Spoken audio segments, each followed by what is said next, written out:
Tokyo, October 1964. The city hummed like a machine reborn. Neon lights climbed the skyline where ruins had once stood, and the air smelled of metal, rain, and ambition. The world was watching Japan's first Olympics since the war, a symbol of rebirth, precision, and discipline. Everything was new, spotless, measured. But beneath the surface of the spectacle, something else was being tested. In an underground wing of NHK's newly constructed broadcast center, a group of engineers worked in silence on a project never listed in the official Olympic plan. It was called Project Lantern. On paper, it was a study in light transmission, a way to carry broadcast signals more efficiently through experimental fiber systems. In practice, it was something stranger, a fusion of technology and ancient ritual. The director of the experiment, Professor Haruto Asano, believed that light could do more than carry images. He believed it could remember them.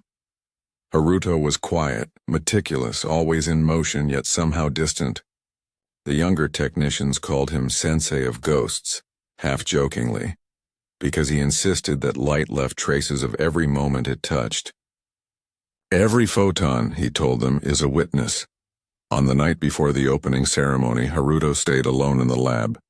Rows of monitors glowed softly, and the prototype transmitter, the lantern, sat at the room's center, a cylinder of glass and copper surrounded by a ring of mirrors. When he powered it, the room filled with a pale warmth. Not white, not gold, but something in between. He adjusted the controls until the beam stabilized, projecting an invisible signal through the underground fiber lines that connected to the Olympic Stadium. A new kind of broadcast, he thought, light encoded with memory. The moment the beam reached full intensity, the monitors flickered. For less than a second, the feed from the stadium appeared, the empty field silent, waiting for the world to arrive. Then a faint distortion crossed the image, a human silhouette moving where no one stood. Haruto froze. The sensors detected no interference, yet the figure remained, walking slowly across the field, leaving trails of light that lingered behind like ripples in water. He recorded the feed, replayed it frame by frame. The figure was dressed in white, barefoot, carrying what looked like a paper lantern. No shadow, no reflection. He stopped the recording, rubbed his eyes, replayed it again. The figure turned toward the camera and smiled. The signal collapsed. The room went dark. When the power returned, every monitor displayed the same message in English and Japanese. First light complete. Memory stored. Haruto stood in silence for a long time. Outside, the city lights blinked in time with the rhythm of distant fireworks rehearsing for tomorrow's opening.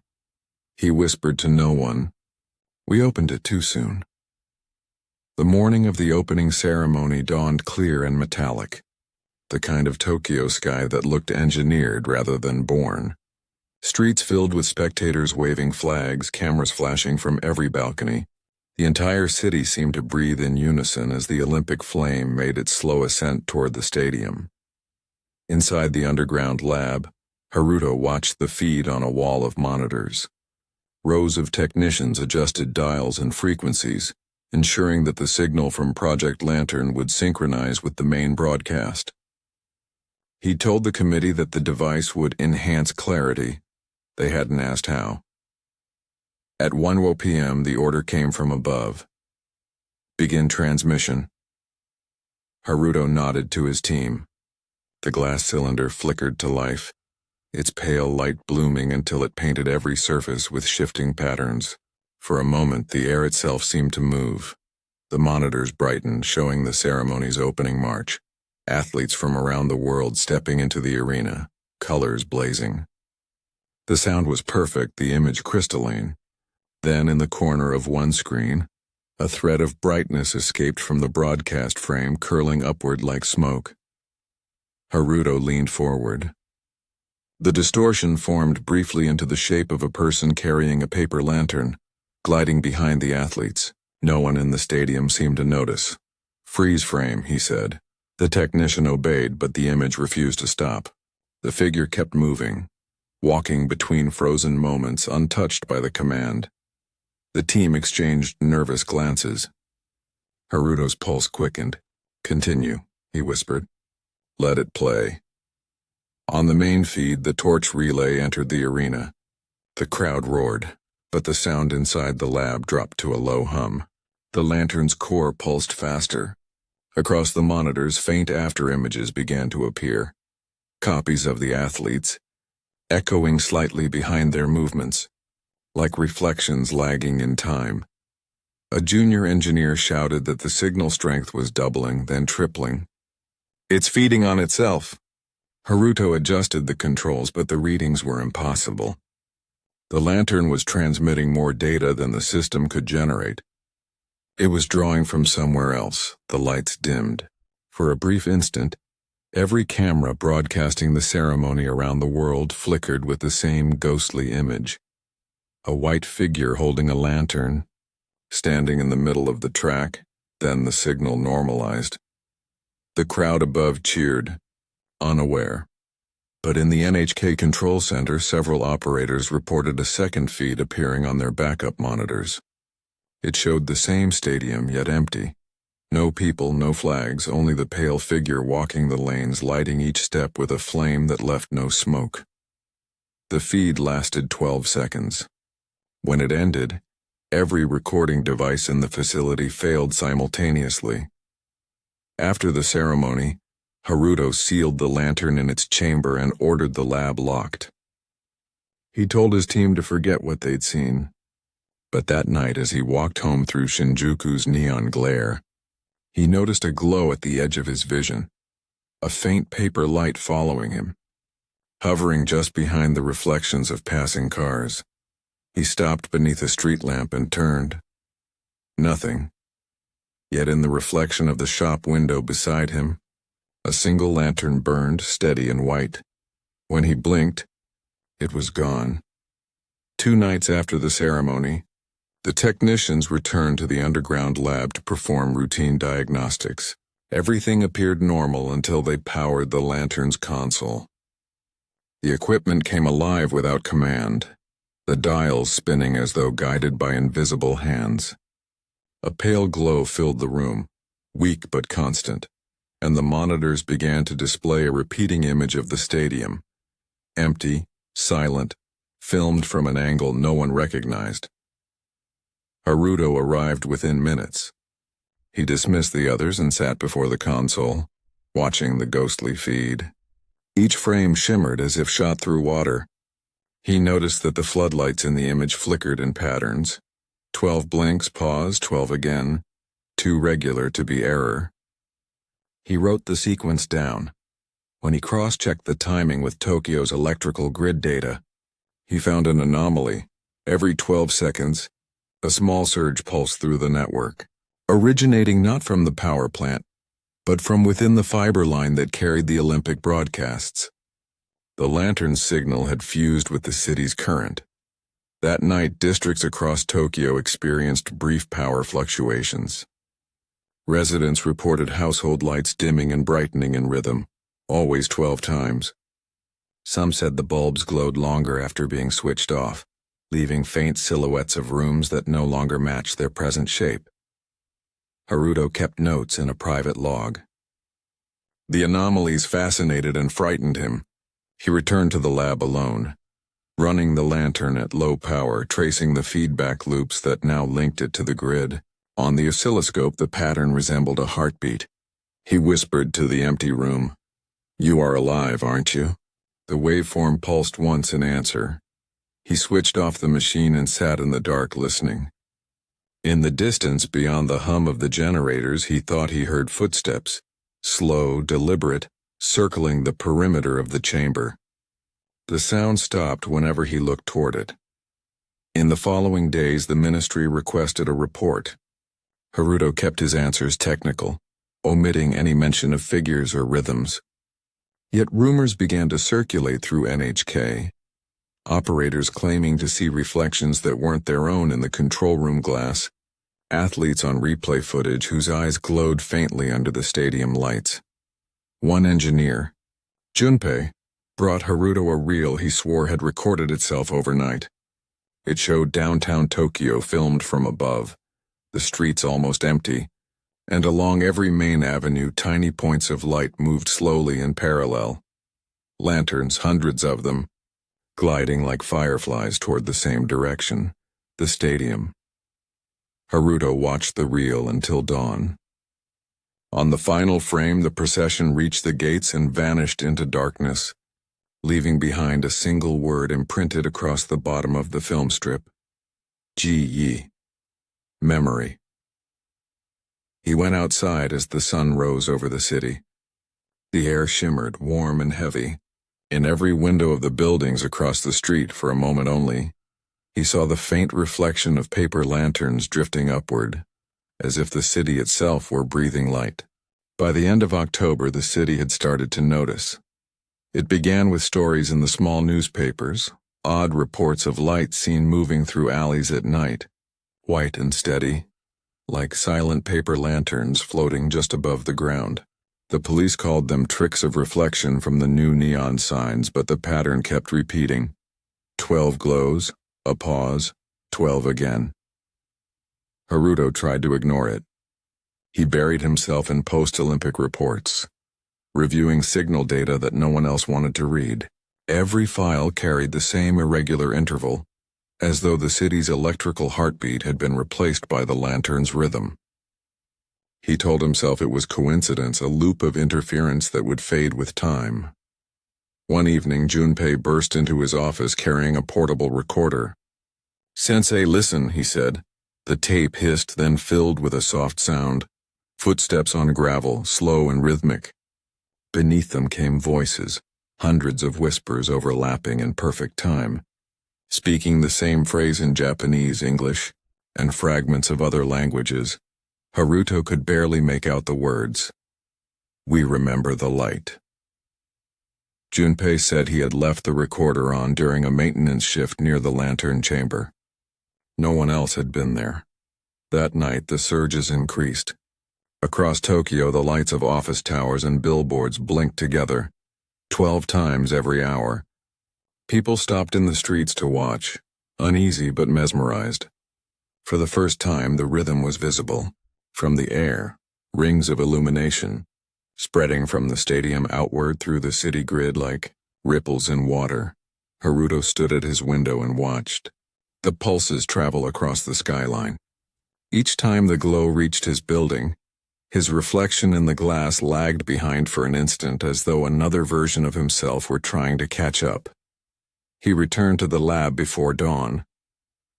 The lantern still sat in its chamber, humming softly though no power fed it. He opened the casing and found that the glass cylinder was no longer clear. It shimmered with faint images, faces, crowds, the opening ceremony replaying in endless miniature loops.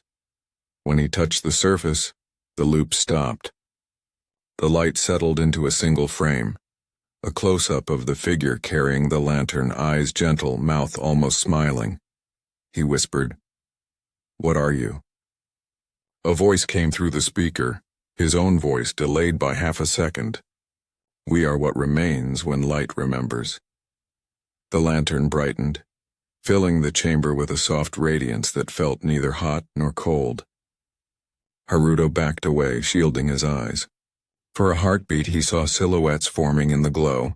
Men, women, athletes, strangers, all walking slowly toward the stadium that existed only in light. Then the power cut, and the room fell dark. When he reopened his eyes, the lantern was silent again, but in the air hung the scent of burned paper and rain. On his desk lay a sheet of photo film that hadn't been there before. It showed a single image, Tokyo seen from above, every street traced by a trail of light, converging at the Olympic arena like veins feeding a heart. At the bottom of the frame was a timestamp he didn't recognize, October 10th, 2024. The photo lay on Haruto's desk for days before he dared to touch it again. The numbers printed along its edge were clear, a date that hadn't yet happened, a time code that repeated the lantern's familiar rhythm, 12, pause, 12.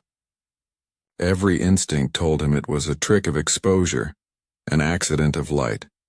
Yet when he held the film to the window, the image inside seemed to move. At night he dreamed of lanterns rising over the city, drifting silently until they reached the clouds and disappeared. In the dreams he always stood among them, holding one of his own, though he could never see his face reflected in its glow. Junpei visited the lab one morning, pale and sleepless. "Sensei," he said quietly, "we've started seeing power drains again. It's the same pattern. The grid surges every 12 seconds like before." Haruto followed him to the control room. The monitor showed the city's network maps pulsing in waves that converged around the stadium. "Is anyone still powering the lantern?" he asked. "No. The cables were cut weeks ago. Yet the readings on the instruments were unmistakable. Energy was flowing toward the underground chamber." Haruto felt the same subtle hum in the air that he'd felt the night of the opening ceremony, a vibration that lived somewhere between hearing and heartbeat. They went down together. The chamber door stood ajar. Inside, the lantern glowed faintly, self-luminous, the mirrors around it trembling with reflections that didn't belong to anyone present. Haruto stepped closer. The glass no longer showed faces but fragments of places, streets, rivers, the city skyline as it looked today, not in 1964. Tokyo, 40 years older, bright with color, high towers piercing the clouds, he whispered. "It's looking forward." Junpei shook his head. "Or it's remembering what hasn't happened yet." They shut the door and disconnected the last cables. Still the light remained. Haruto wrote a single line in his notebook that evening. "The lantern does not store light. It waits for it." The following week, NHK prepared to dismantle the experimental labs. Technicians boxed the old equipment, labeled the cylinders as scrap. But on the final night before shutdown, the power across central Tokyo flickered again. People on balconies watched the lights of the city dim, then surge. In every office window, faint reflections of paper lanterns appeared, floating upward, perfectly synchronized. Haruto stood on the roof of the building, wind pressing against his coat. The stadium lights in the distance glowed as if someone had turned them on after decades of darkness. For 12 seconds, the city seemed to inhale, and he heard it, soft, collective, like a whisper carried by static. "We are still here." When the lights returned to normal, the glow at the stadium vanished. He went back downstairs. In the now empty chamber, the lantern's glass was clear again. Only one small mark remained at its center, a fingerprint burned into the surface, his own. He smiled. For the first time since the project began, the silence felt peaceful.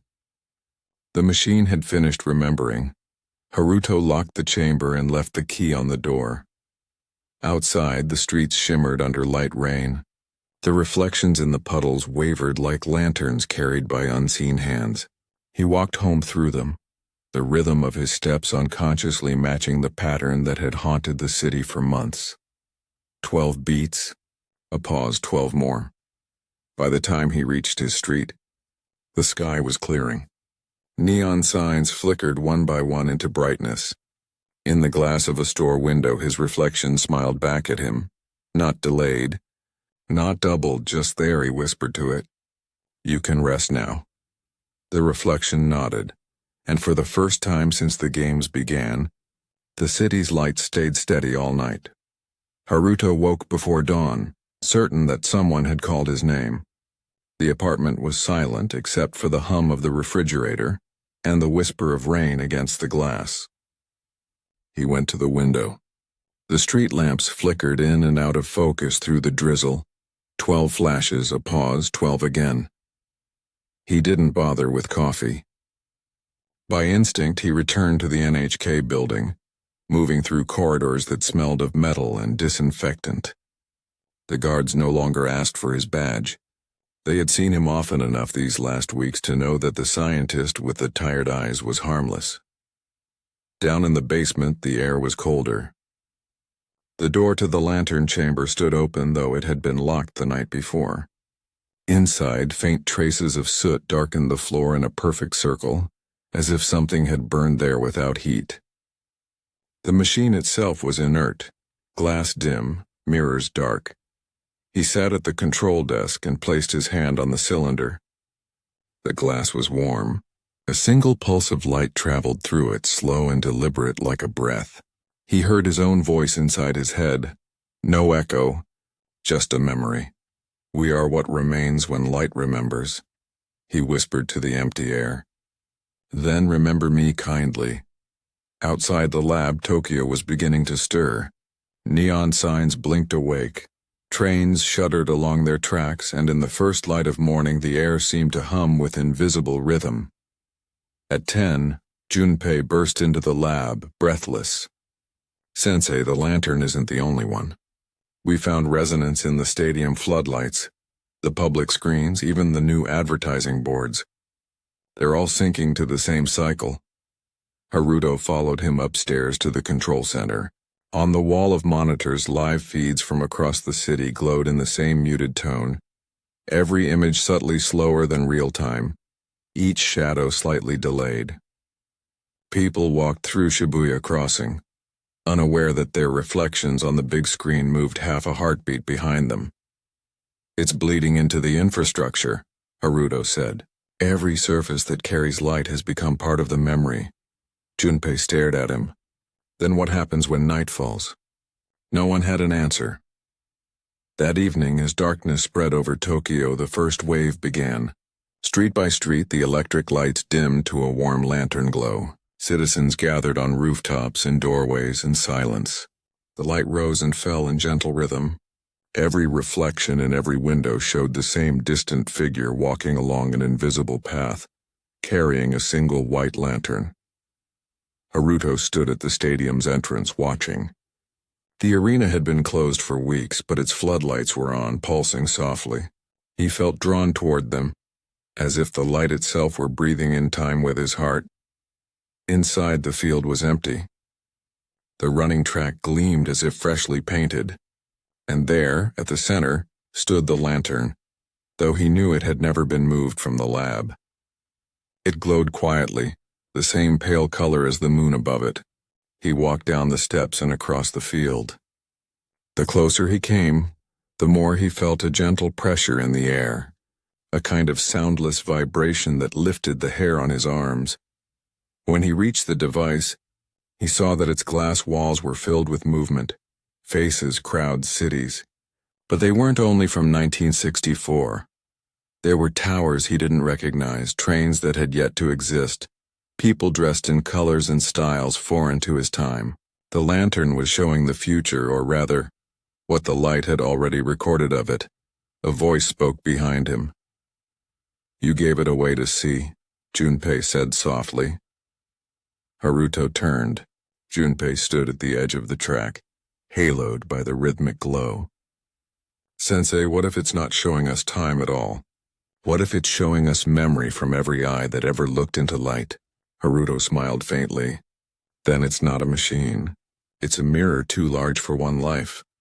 The lantern brightened suddenly, the entire stadium filled with a wave of white radiance. Haruto closed his eyes. When he opened them, he was standing in the same place, but the noise of the city was gone. The stands were full, tens of thousands of people holding paper lanterns, silent, their faces calm and luminous. He understood then. They weren't spectators. They were memories, fragments of every person the light had ever touched. The nearest figure stepped forward and handed him a lantern. Its flame burned steady but gave no heat. Haruto took it in both hands. The weight was almost nothing. "Is this what you wanted?" he asked. A woman's voice, gentle, familiar, answered from among the crowd.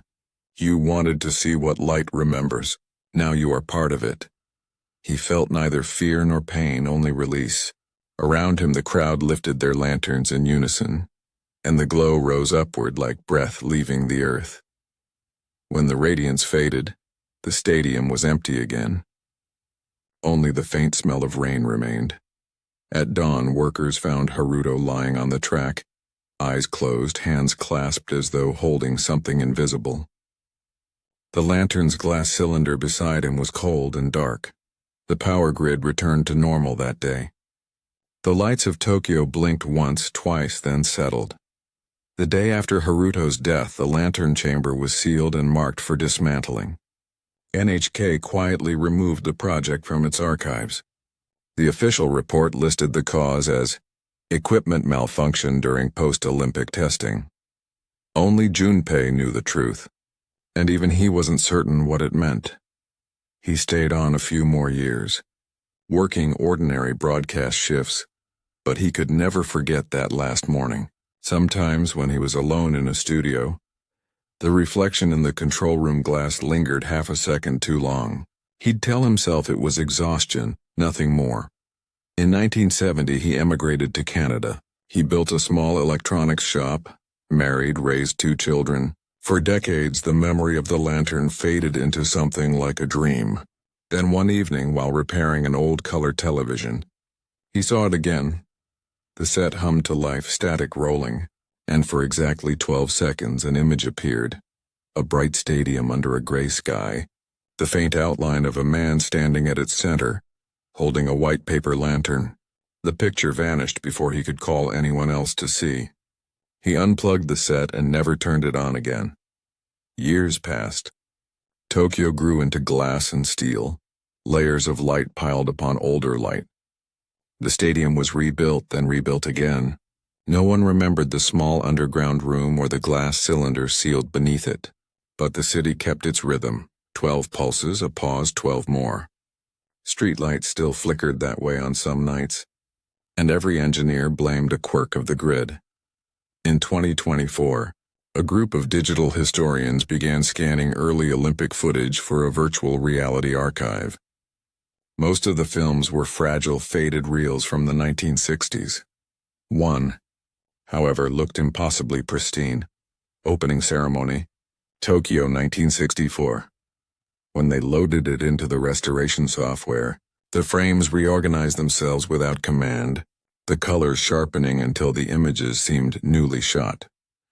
Halfway through the reel, the technicians noticed something that wasn't supposed to be there. Between 2 camera angles, one of the torch entering the arena, another of the crowd, appeared 12 extra frames. They showed a single man standing on the track, holding a glowing lantern. His face was calm, expression unreadable. At first they assumed it was a spliced error from another event. But when they checked the negatives, the same 12 frames were burned directly into the emulsion, as though exposed by a separate light source. Under magnification, the man's reflection could be seen mirrored in the glass cylinder of a machine standing nearby. The historians enhanced the sound. A faint voice spoke across the static, "We remember the light." The head archivist leaned back, goosebumps rising on her arms. "Who recorded that?" someone asked. "No one," she said softly. "It recorded itself." That night, as the team shut down the lab, the emergency lights in the hallway flickered 12 times, then steadied. On the monitors, for an instant before the power went off, the image of the lantern returned, small, steady, waiting. Tokyo's skyline still glows every night, but there are moments just before dawn, when the light across the city shifts to a softer hue. Neither neon nor sunlight, something older. If you stand near the old stadium and look carefully at the reflections in the water, you might see a procession of pale shapes moving silently along the shore. They carry paper lanterns that do not burn. They walk with purpose but without sound, following the same invisible path that once connected a man, a machine, and a city learning to remember itself through light. And when the last lantern fades, the rhythm starts again. 12 pulses. A pause, 12 more. Gentle, eternal, like breathing.